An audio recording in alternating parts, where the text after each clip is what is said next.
Earth just kind of exploded, so now you need to find a new home, a new planet. But you can only use letters, so which one is best? Well, W is definitely the last on the list. From the outside, it might look decent. It has loads of flat land to build and live on, until you remember the fact that everyone needs to breathe some oxygen. Side note, now that I've mentioned breathing, you're definitely thinking about it and now have to do it manually for the rest of the video, so sorry, not sorry. But yeah, W basically has too many sharp corners for the atmosphere to stick. It would try to form, but then as soon as it has to go to these insane angles, it would just pop like a balloon, and that rupture would follow the whole way around the planet. So, unless you want your entire population living in spacewalk suits, this one is definitely not a W.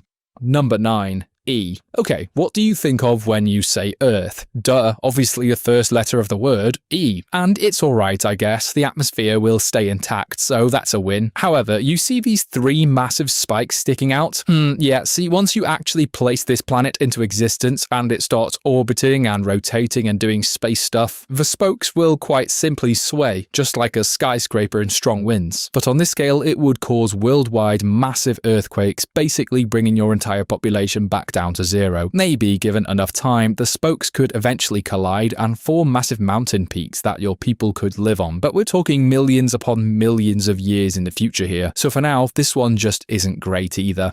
Number 8. G. G is finally a planet that seems a tad more planet-shaped. You have that nice big curve on the left, and then, oh yeah, okay, I forgot to mention this part where the whole planet kind of goes in on itself, basically blocking the majority of the sunlight from ever reaching that part of the world. So, as long as your humans stay outside of that creepy dark zone, you should be okay. And I say should because you never know what can lurk in the darkness. Maybe some monsters or aliens, or worse, ghosts. Okay, let's chill out. We're making a highly scientific video here, and we all know ghosts aren't real. I hope. Anyway, another problem this planet causes is actually the gravity, because again, on the left side, it's nice and evenly distributed, but find yourself on the entrance of the dark hole and all of a sudden you will start feeling a pull upwards. Yeah, that's literally the other side of the planet trying to attract you. So this one as a new world is decent, but only if you use about 60% of the surface to live on.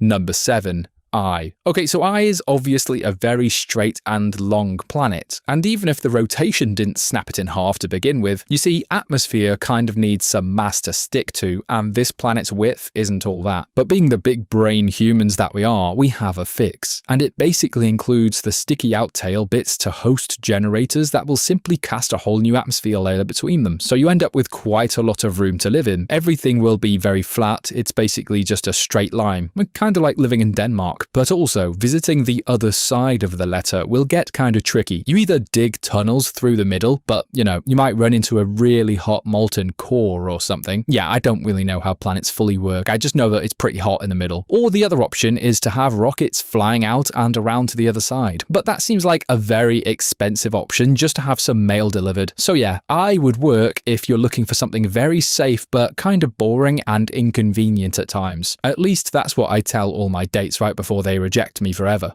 Number 6. X. Okay, so in these silly videos we make, I always place X somewhere on the bottom of the list. I mean, the letter itself is basically screaming, I'm a big red X, that means I'm super bad and not good at anything. But as a planet, things actually change a bit. Like, yeah, it has some corners, but they're not too sharp, so having a natural atmosphere is no problemo. Another benefit is that you get straight and big landmass, which is super easy to develop on. You can get into a car and drive around the whole planet without any faff. I mean, if we disregard the fact that they'd probably also have to build some fancy ramps in the center where gravity literally turns from pulling you downwards to pulling you sideways. But I mean, hey, it's probably doable. Look at us, we invented the frisbee, so it can't be that much harder. Also, a cool bonus feature, if you ever, I don't know, want to make your planet spin faster to change the day/night cycle, you could literally take some mega heavyweight stuff from the edges of the X and bring them closer to the center, and the planet will actually speed up. I'm not making this up, by the way, this is a real life phenomenon. If you've ever used one of these spinning pole things at the playground as a kid, then you'll know what I'm talking about. As soon as you pull your weight closer to the center of rotation, the whole thing speeds up like mad. Number 5. B. Alright, so this one is bang in the middle of the list. It's kind of perfect for how humans usually behave. As an example, take a look at our cute little Earth. Humans usually divide themselves into giant factions. We also call them countries. And our relationships with each other aren't always the best. So if you had to evacuate your entire population, but also your neighbors had to come along to make things logistically easier, you kind of don't want to just chuck everyone into the same spot. It probably wouldn't end well. So this is where the planet B is kind of great, because you basically have two worlds built into one. You just divide the whole thing in half and each party gets their own little bit. Now the two sides can live peacefully together forever. Wait, what the heck? Is that a nuke? Oh boy.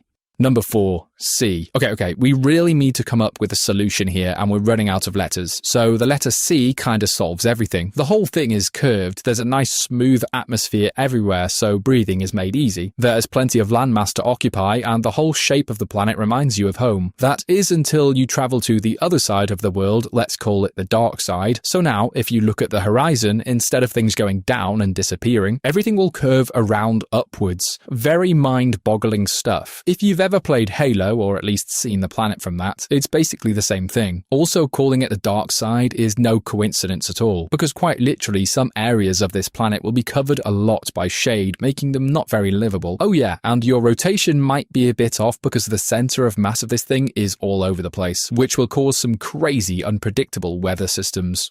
Number 3, S. When you think of planet shape, you would most definitely not think of S. But give me a chance here. So to set some ground rules right off the bat, the whole thing would spin anti-clockwise, which is very important because this planet is actually located inside of a solar system that has a ton of space debris. And I'm not talking a few satellites here and there like we have on Earth. In this world, very heavy and dangerous meteor showers are a daily occurrence. But no worries, cause like I mentioned, the planet spins to the left, which means you essentially end up with natural shields that take all the impact of anything heading towards your new home. So yes, the entire civilization would be located inside of the dip to make sure it's all properly shielded. Probably not going to be seeing much of the sun, but I live in Britain anyway, so I'm kind of used to that. But as the name suggests, S is a very stable and safe place to live, if you live in a solar system that isn't.